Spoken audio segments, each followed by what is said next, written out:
Charles Nirmalnathan மெத்துமா கேட்குறேன் சவனா விதேச கட்டயுத்து எமத்துமா உங்களுடைய முதலாவது அயன்ன ஒன்று கொஸ்டனுக்கு ஆன்சர். தமிழ்நாட்டில் வதிக்கு வரும் இலங்கையினர் தமிழர்கள் இரு பருவினர்கள் கொண்டவர்களாகும். முதலாவது புனர்வாழ்வு திணைக்களத்தினால் வழங்கப்பட்ட தரவுகளின்படி தமிழ்நாட்டு மாநிலத்தில் கிட்டத்தட்ட 106 அகதி முகாம்கள் இயக்கப்பட்டு வருகின்றது. அம்முகாம்களில் 19,046 குடும்பங்களைச் சேர்ந்த 58,435 பேர் வசிக்கின்றனர். பொதுவாக படகுகளில் செல்லும் புலம்பெயர் தமிழர்கள் அகதி முகாம்களில் பதிவு செய்யப்பட்டுள்ளனர். ஏப்ரல் 2012 வரை விமானம் மூலமாக செல்லும் இலங்கை புலம்பெயரோர் அகதி முகாம்களில் பதிவு செய்யப்பட்டனர். ஏப்ரல் 2012 இருக்கும் முன்னர் விமானம் மூலம் சென்றுடைய இலங்கையருக்கு அகதி முகாம் பதிவுகள் வழங்கப்படவில்லை. அதனால் அவர்கள் குடும்பத்துடன் அகதி முகாம்களில் வசிக்கிறார்கள். அவர்கள் அந்த முகாம்களிலோ அல்லது முகாம்களுக்கு வெளியிலேயோ பதிவு செய்யப்படவில்லை. இரண்டாவது கொஸ்டின், தமிழ்நாட்டில் உள்ள அகதி முகாம்களுக்கு வெளியே வசிக்கும் கிட்டத்தட்ட 10,000 குடும்பத்துக்களை சேர்ந்த 34,000 பேர் தமது விவரங்களை தாம் வசிக்கும் பிரதேசத்தில் உள்ள போலீஸ் நிலையங்களுக்குள் பதிவு செய்ய உள்ளனர். இலங்கை தமிழர்களின் இரு பிரிவினர்கள் அகதி முகாம்களுக்கு வெளியில் வசிக்க செய்யப்பட்டதாக விருப்பத்தினை புனர்வாழ்வு திணைக்களத்துக்கு அனுமதியளித்துள்ளது. படகுகளில் அல்லது விமானம் மூலமாக தமிழ்நாட்டுக்கு சென்ற இலங்கை தமிழர்கள் தத்தமது விருப்பம்படியே அகதி முகாம்களுக்கு வெளியே வசிக்கிறார்கள். அடுத்த கொஸ்டின், கிட்டத்தட்ட 92,435 இலங்கை தமிழர்கள் தமிழ்நாட்டில் உள்ள அகதி முகாம்களுக்குள் உள்ளேயும் வெளியிலும் வசித்து வருகின்றனர். அகதி முகாம்களுக்குள்ளே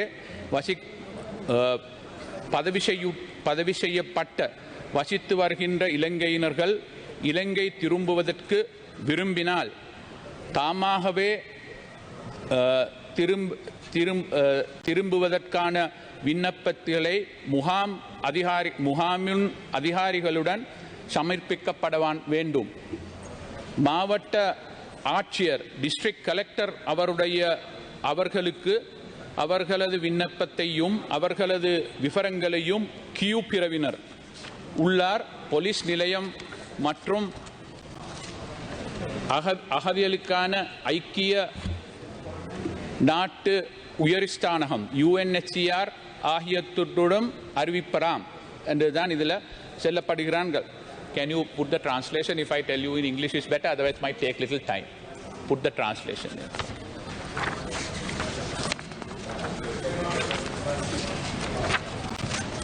You're okay with that? Yeah, otherwise it will take little time for me to read in Tamil.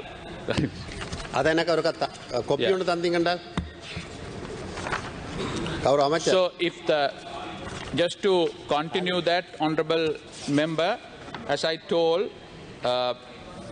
there are close to about 92,435,000 Sri Lankan Tamils are living inside the refugee camps and outside camps in the Tamil Nadu. So after receiving the exit permit from the district collector, the exit visa application has to be applied online for the individual in the FRRO, Foreigners Regional Registration Office online portal, and to upload the necessary document. Camp identity card is mandatory document. The FRRO will analyze the application and necessary exit visa will be granted without any penalty. The Sri Lankans who are living outside the camps could also return to Sri Lanka after directly approaching the UNHCR or at their own expense. They also need to apply online individually and obtain exit visa from the FRRO online portal and to upload the necessary document. Answer to the next question. If the Sri Lankan is not under the camp registration, they can directly approach the UNHCR or can travel on their own expenses. The exit visa application has to be applied online for individuals in the FRRO online portal and upload the necessary document. During the application of FRRO, Sri Lanka has to submit a proof of camp identity card, Sri Lankan card, which was issued to them on their initial arrival by boat. If this document is submitted, the penalty will not be reflected in the FRRO portal. If the Sri Lankan fails to submit the arrival camp identity card, or if the Sri Lankan camp came by flight and overstayed, the penalty amount will be reflected in the FRRO portal. The government of India has given an option to waive the penalty for the Sri Lankan. For the waiver, Sri Lankan has to submit their appeal in the government rehabilitation of Tamil Nadu with all the supportive documents. The rehabilitation department will forward the request to Q branch, FRRO and UNHCR, and relevant reports will be in turn submitted by them. A committee will be formed and all waiver application will be analyzed and the respective waiver may be granted. If the waiver is granted, Sri Lankan can apply for exit application online the FRRO portal and necessary visa will be granted without penalty. FRRO analyzes the application and the application and the necessary exit visa will be granted without any penalty. The next question, approximately a total of 7,935 refugees have returned to Sri Lanka since 2012 to date under the UNHRC Refugee Repatriation Program and with the assistance of the Sri Lankan Deputy High Commission in Chennai. If any Sri Lankan living inside the refugee camp or outside the refugee camps in Tamil Nadu want to return to Sri Lanka voluntarily through the UNHRC or at their own expense, the Deputy High Commission of Sri Lanka facilitate the repatriation to Sri Lanka by issuing one-way travel document, one-way passport, free of charge. The above are the general procedure for Sri Lankan expatriate to voluntarily return to Sri Lanka. However, this procedure may slightly vary on case-by-case basis.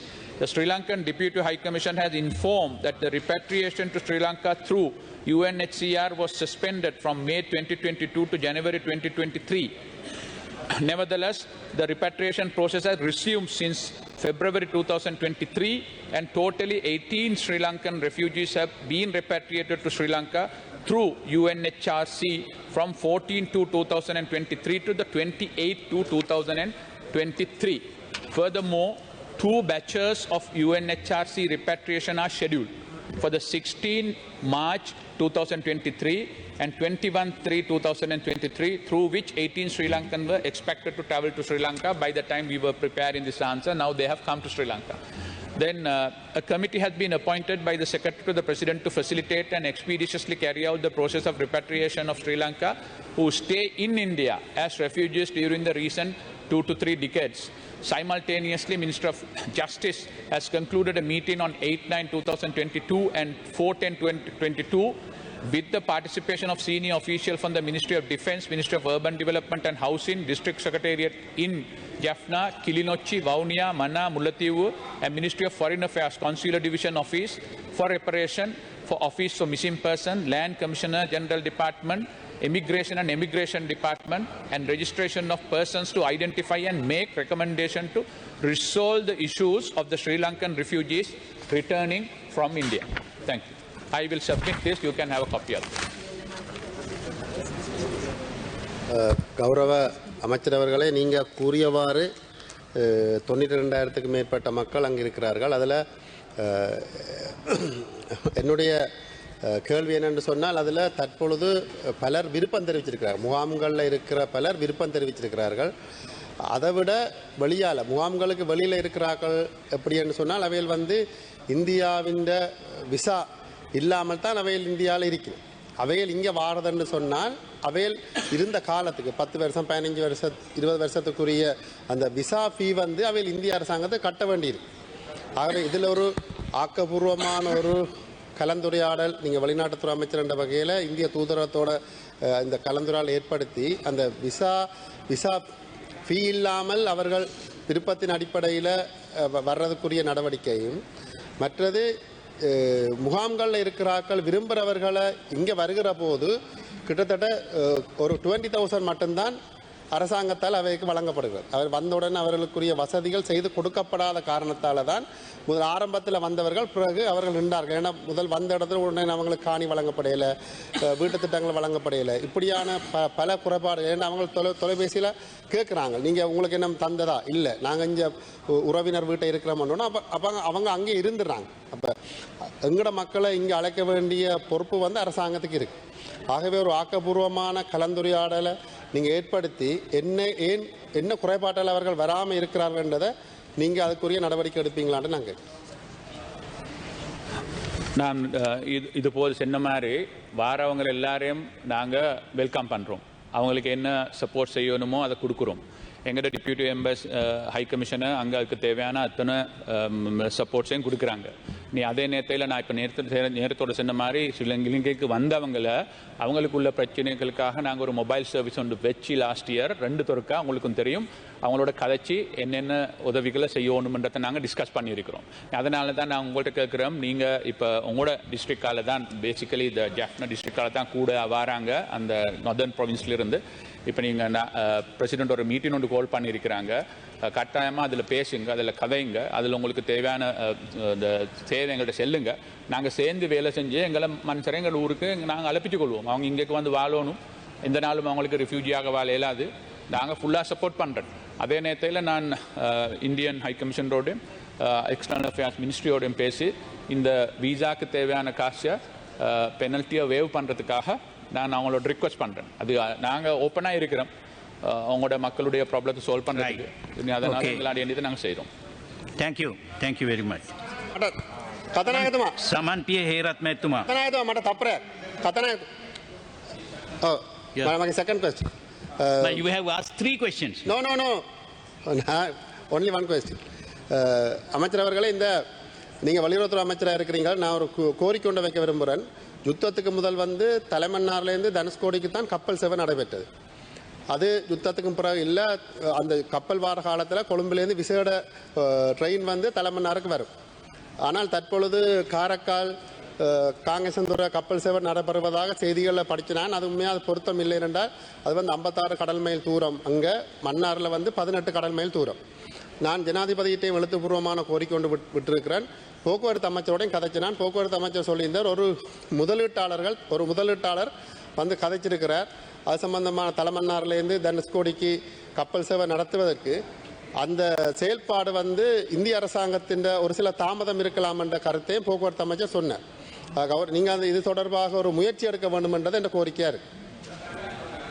போனோம் அந்த investor இலங்கைக்கு வந்த time என்னை meet பண்ணுறாங்க. அதே நேரத்தில் minister ஜீவன் தொண்டமான் அவர்களும் அவரை கூட்டிக் கொண்டு வந்தாங்க. நானும் எங்களோட மினிஸ்டர்டையும் பேசினோம். போன time external affairs minister doctor Jaishankar வந்த டைம் பேசினோம். நாங்கள் இதை கனெக்ட் பண்ணுறதுக்கு தேவையான விஷயத்தில் நாங்கள் செஞ்சு கொண்டு செய்கிறோம். ஆனால் இன்வெஸ்ட்மெண்ட் வரணும். இன்வெஸ்ட்மெண்ட் இப்போ நீங்கள் சொன்னதுக்கு தான் இன்வெஸ்ட்மெண்ட் வந்திருக்குது. அடுத்ததுக்கும் இன்வெஸ்ட்மெண்ட் வரேன்னு சொன்னால் எங்களோட ஏவியேஷன் மினிஸ்ட்ரியோடையும் எங்களோட டிரான்ஸ்போர்ட் மினிஸ்ட்ரியோடையும் நேவியோடையும் பேசி தேவையான முக்கியமான செக்யூரிட்டி கன்சர்ன்ஸ் அட்ரஸ் பண்ணால் இவங்களுக்கு க்ரௌட் இருக்கிறோ வாரத்துக்கு போடுறதுக்கு இன்வெஸ்டர்ஸ்க்கு இன்வெஸ்ட் பண்ணி அதை ஃபெசிலிட்டேட் பண்ணலாம். Ferry service. Thank you. Thank you. Antuma. Minister, I was enjoying your Tamil anyway. Now these the refugees who had come to Sri Lanka by any means, the very people have gone back again by illegal means. I have seen. I have noted, yes. So therefore, they feel better in India, but in Sri Lanka. The Sri Lankans who had been in India as refugees, but come back here, sent back, brought them back to Sri Lanka by UNHRC, and gone back again to India. I know the cases. Personally, know the cases. Therefore, it shows that they feel better to be. The lifestyle is, living conditions are better in India. That is your responsibility as the minister, the government. Please do that. Attend to that. Minister, Honourable Member, Parliament and the former Minister, thank you very much. But we all must get together and do it. We must prepare a conducive environment for your people to come and live there peacefully. That's what we should do. Only debating on Yeah, no, only debating and throwing mud at each other is not going to solve this problem. We are determined to see that. Let us get together. You are good in that. You take leadership. President has told that several times. We'll try to improve the living condition and the infrastructure facility in the northern eastern area so that they can come and live here with dignity. I understand it may be possible because not only from north, even from all the other parts, also south, so many people are leaving the country. So we have failed the nation, all of us as politicians. So it's our duty to bring that back. Right. Thank you very much.